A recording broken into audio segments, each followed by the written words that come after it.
welcome to the channel. And in this video we're going to be doing our exotic garden jobs for August, and you might think there's not much going on because we've had some pretty lovely dry weather, but believe me, there's plenty to do. Let's get on with it, come on. Oh mate, I need to show you the disappointment that are these box plants. So if you've been following our videos, then you'll know that last year we had a really big problem on the box with the box caterpillar, moth caterpillar eating all the leaves, and it started up again at the beginning of the year, but we picked them off what we saw, and then it seemed to disappear, and we've not had any problem with box caterpillar moth really for the past 2 months, possibly 3, until today. Check this out. I saw this coming out of the garden. I don't know if there's a, well, I know there's going to be a caterpillar in there somewhere. He's hiding more. Ooh, hang on, down it. Yeah, little buggers in there. Now I need more than one hand. And then when I saw this, I then saw all this damage. So the box caterpillar, moth caterpillar, is well and truly back, and one of the first jobs I need to deal with is to pick through those plants and remove all those flipping caterpillars before they cause any more damage, because believe me, you leave it for a couple of days and that plant will be devastated. I mean, there's probably loads of unhatched eggs there just waiting to go, and they're all flipping hungry.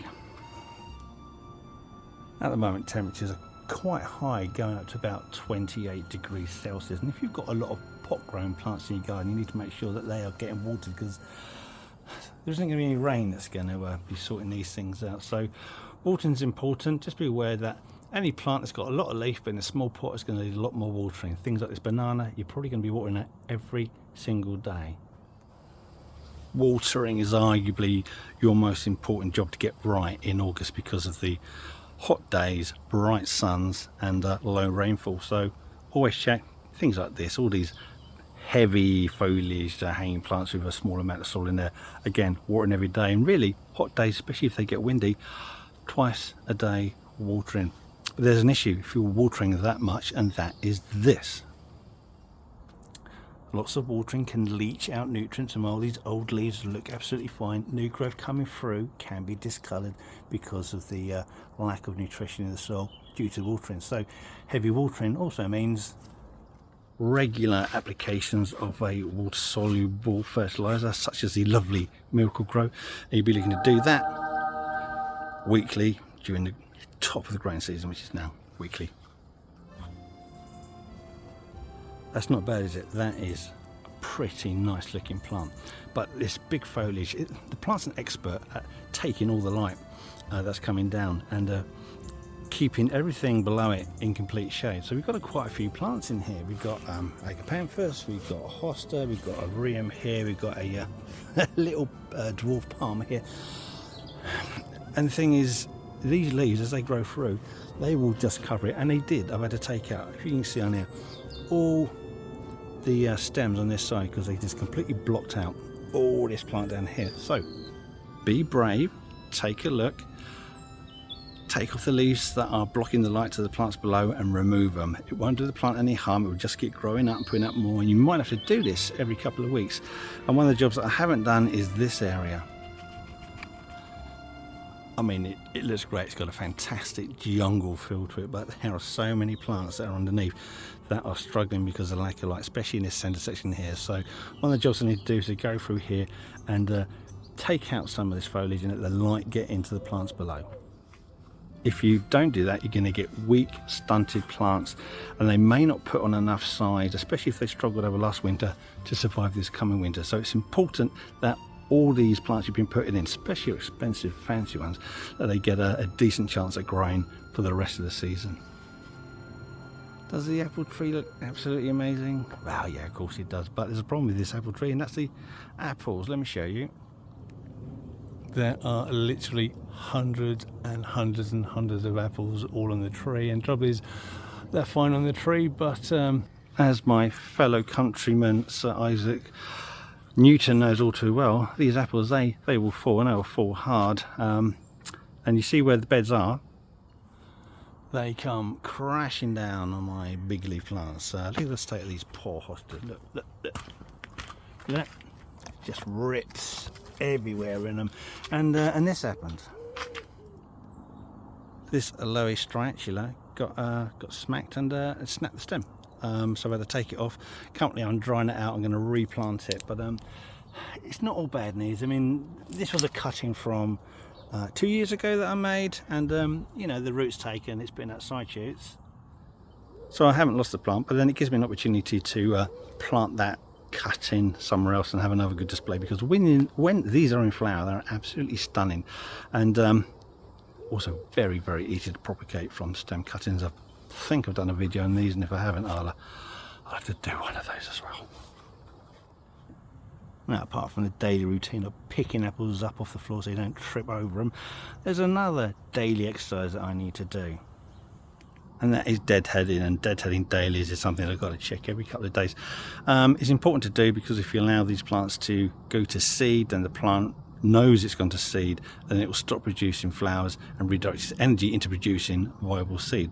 But if you deadhead these in a timely fashion, then the plant again recognizes that, realizes it hasn't got any seed to produce or turn energy to, and puts out some more flowers. So you get your deadheading right, you can keep plants like dahlias flowering really up until the first frost, and that's not bad for a display, especially if you've got really lovely colour like this.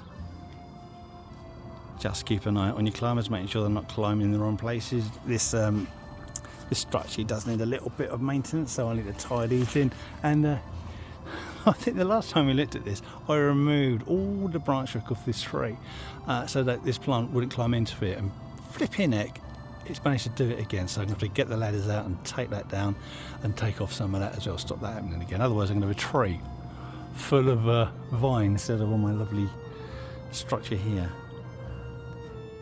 Now, your trees are the daddies of the garden. They have huge amounts of leaf, they have huge amounts of root, and they use a huge amount of water to keep their temperatures stable. Bloody fly.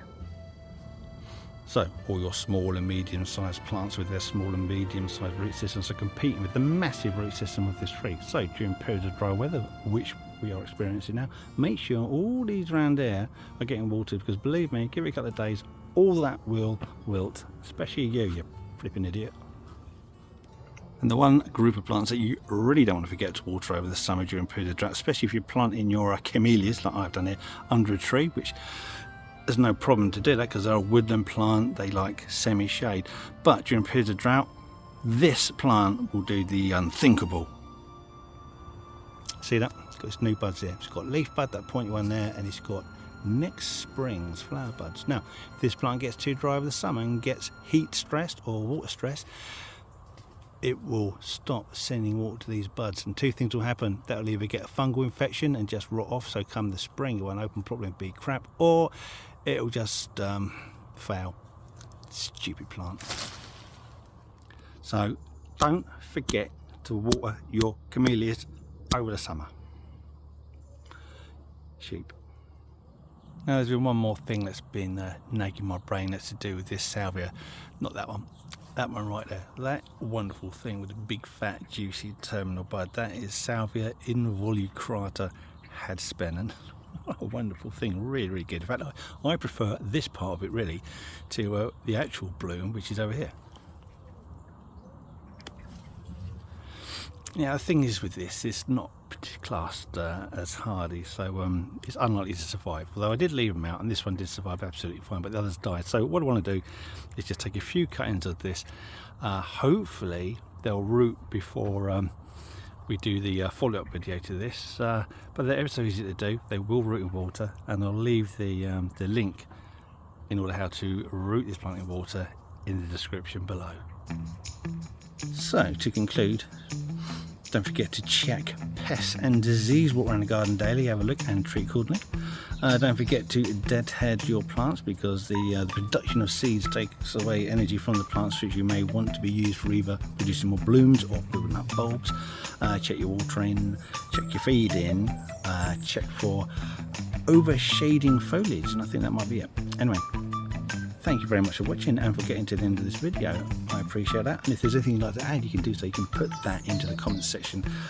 Before I go though, I have one last message, and it's from me, and it's from the past.